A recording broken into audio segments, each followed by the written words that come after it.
सक्षम police times, news 112, सक्षम जनतेचा आवाज। रस्ता अपघातांचं वाढतं प्रमाण रोखण्यासाठी आणि नागरिकांमध्ये सुरक्षित वाहन चालनाबाबत जागरूकता निर्माण करण्याच्या उद्देशानं रस्ता सुरक्षा अभियानांतर्गत पेठ नाका इथं पथनाट्य व रस्ता सुरक्षा प्रतिज्ञा कार्यक्रमाचं आयोजन करण्यात आलं। हा कार्यक्रम पेठ नाका या वर्दळीच्या ठिकाणी यशस्वीरित्या पार पडला। महामार्ग पोलीस विभाग, राष्ट्रीय महामार्ग प्राधिकरण आणि अदानी कंपनी यांच्या संयुक्त विद्यमानं हा उपक्रम राबवण्यात आला।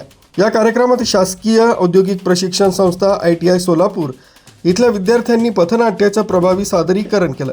या पथनाट्यातून रस्ता अपघातांचे भयावह परिणाम अत्यंत वास्तवदर्शी पद्धतीने मांडण्यात आले। पथनाट्यात हेल्मेट व सीट बेल्ट वापरण्याचं महत्त्व, वेग मर्यादा पाळणं, वाहन चालवताना मोबाईलचा वापर टाळणं तसंच मद्यपान करून वाहन चालवू नये याबाबत ठोस व परिणामकारक संदेश देण्यात आला। या कार्यक्रमाला नागरिक, वाहन चालक तसंच महामार्गावरील कामगारांनी मोठ्या संख्येने उपस्थिती लावली होती आणि या पथनाट्याला उत्स्फूर्त प्रतिसाद दिला। कार्यक्रमादरम्यान उपस्थित नागरिक व वाहन चालकांकडून रस्ता सुरक्षा प्रतिज्ञा घेण्यात आली। सुरक्षित वाहन चालन करणे, वाहतूक नियमांचं पालन करणे आणि रस्त्यावरील सर्वांच्या सुरक्षेसाठी सदैव कटिबद्ध राहण्याचा निर्धार यावेळी व्यक्त करण्यात आला।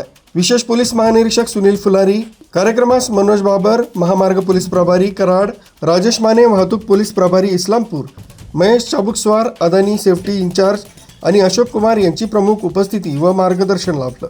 पथनाट्याचे दिग्दर्शन आशुतोष नाटकर यांनी केलं। रस्ता सुरक्षेबाबत जनजागृती वाढवणं आणि सुरक्षिततेची संस्कृती निर्माण करण्यासाठी हा उपक्रम अत्यंत प्रभावी ठरल्याचं आयोजकांनी सांगितलंय। हरुण नालबंद, सक्षम पोलीस टाइम्स, न्यूज 112, सांगली।